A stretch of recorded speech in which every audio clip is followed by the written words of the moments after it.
Good evening everyone, this is Shravya Adhuri group. ఇప్పుడు మీ ముందుకి హెచ్ఎండిఏ విల్లా ప్లాట్స్ అయితే తీసుకొని వచ్చానండి. ఇది వచ్చేసి మనకి విజయవాడ హైవేలో అయితే ఉంది. బాటసింగారం ఫ్రూట్ మార్కెట్ బిసైడ్ అయితే ఈ ప్రాజెక్ట్ ఉందండి. HMDA logistic, Mahindra logistic and Tata capital, Pidilite ఈ కాంపౌండ్ వాళ్ళకి ఆనుకొని అయితే మన ప్రాజెక్ట్ ఉంటుందండి. టోటల్ 65 ఎకర్స్లో అయితే ఎక్స్పాండ్ అయ్యింది ఈ ప్రాజెక్ట్. ప్లాట్ సైజెస్ వచ్చేసి మనకి 167 స్క్వేర్ యార్డ్స్ నుంచి అయితే స్టార్టింగ్ ఉన్నాయి. ఇప్పుడు మనం Vijayawada highway Batasingaram fruit market దగ్గర అయితే ఉన్నామండి. చూసారు కదా, ఇది హైవే. ఈ హైవే నుంచి జస్ట్ 1 km డిస్టెన్స్లో మన ప్రాజెక్ట్ అయితే ఉంటుంది.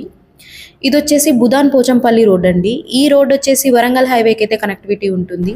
రామోజీ ఫిల్మ్ సిటీ నుంచి అయితే మన ప్రాజెక్ట్ జస్ట్ 10 minutes డ్రైవ్లోనే ఉంటుంది. Under ground electricity, under ground drainage and 24/7 security, free maintenance అయితే కంపెనీ ప్రొవైడ్ చేస్తుందండి. డెవలప్మెంట్స్ అయితే చాలా ఫాస్ట్గా జరుగుతున్నాయి. సో ఇంకెందుకు ఆలస్యం, స్క్రీన్ మీద కనబడుతున్న నా నెంబర్కి ఇప్పుడే కాల్ చేసి మీ ఫ్యామిలీ తోటి ఫ్రీ సైట్ విజిట్ ప్లాన్ చేసుకోండి.